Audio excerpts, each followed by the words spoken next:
to the update on 38, where I am the voice. It's your guy Josh, and I'm here to keep the streets informed about what's going on. So let's get right to it.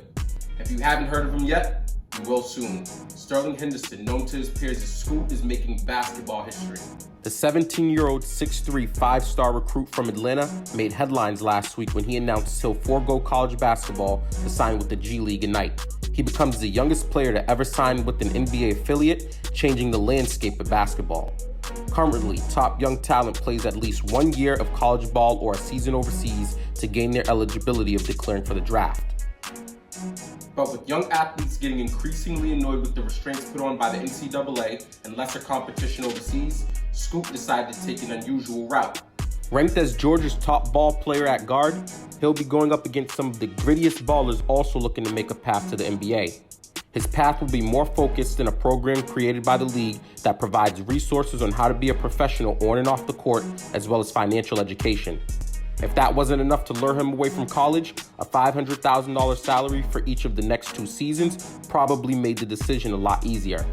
With a 3.5 GPA, he will continue on with his education at Arizona State via online courses with a scholarship provided by the league program. Because Henderson isn't eligible for the draft until 2023, he will be able to get his pro experience and development necessary to improve his case as a lottery pick. And if there's one thing Scoop wants you to know, he different. So to the NCAA, you either pay up or start losing quality players. Now let's talk about promises. Promises that all presidents like to make to secure your vote. Joe Biden and his administration hit the 100-day mark a few weeks back, and I think it's time we give 46 a review here on 38. I'll rank his promises as kept, not kept, and in progress. Biden championed the American Rescue Plan during his campaign to combat the spread of the coronavirus, as well as provide an economic recovery plan. He set a deadline for 100 million vaccines in his first 100 days and doubled that number with the week to spare. This effort was made possible as more vaccines became available at places like CVS, Walmart, local hosting sites, and retail locations across the U.S. Also provided was the $1.9 trillion stimulus package signed last March to help families in need, small businesses, and funding for schools to get back on track.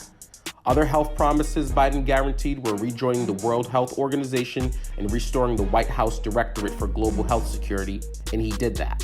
So I'll give him a promise kept here. Arguably, the topic considered to have strengthened Biden's candidacy the most was his promise of student loan forgiveness amongst young voters. His administration would have captured a major win here, but his willingness to undercut Democratic Senators Chuck Schumer and Elizabeth Warren's proposal to cancel up to $50,000 of student debt has things up in the air in Congress. Now, I will give him points for countering that with a plan to wipe out $10,000 of federal loans, along with a 0% interest rate, and potentially also making state schools free for Americans, but this sweet deal hasn't quite gotten the job done. With negotiations ongoing, I'll say this one is in progress. On to climate change. A year where we saw wildfires across California, freezing temperatures in Texas, and gas prices soaring, this was cause for concern for many about the future health of our planet. On his first day in office, he signed an executive order killing the Keystone XL pipeline to cut back on fracking, also halting oil and gas leases on federal lands while rejoining the World Health Organization and Paris Climate Accord, reversing Donald Trump's previous orders. An effort to conserve 30% of American land and water by 2030 is on its way, so it looks like Joe kept his promise on this one.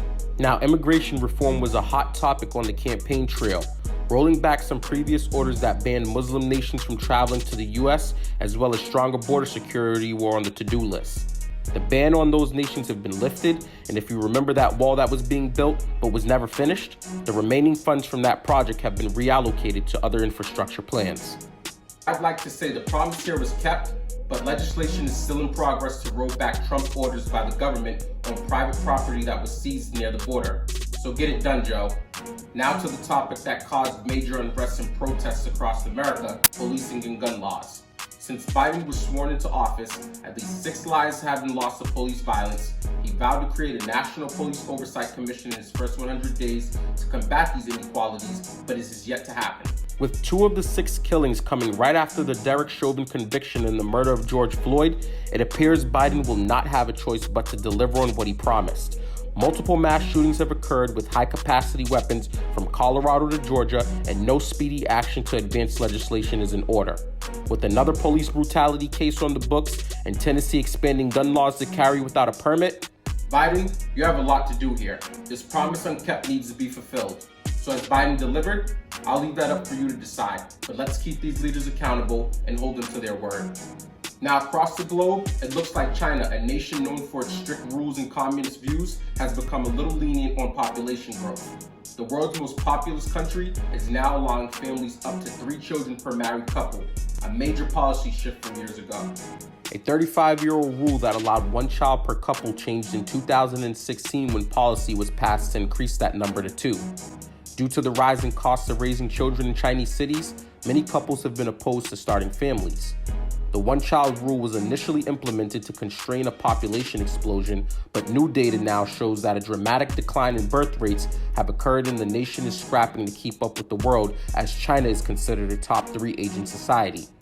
This has forced President Xi Jinping to amend the rule again, now allowing up to 3 children per married couple to increase the fertility rate, which currently sits at 1.3 children per woman.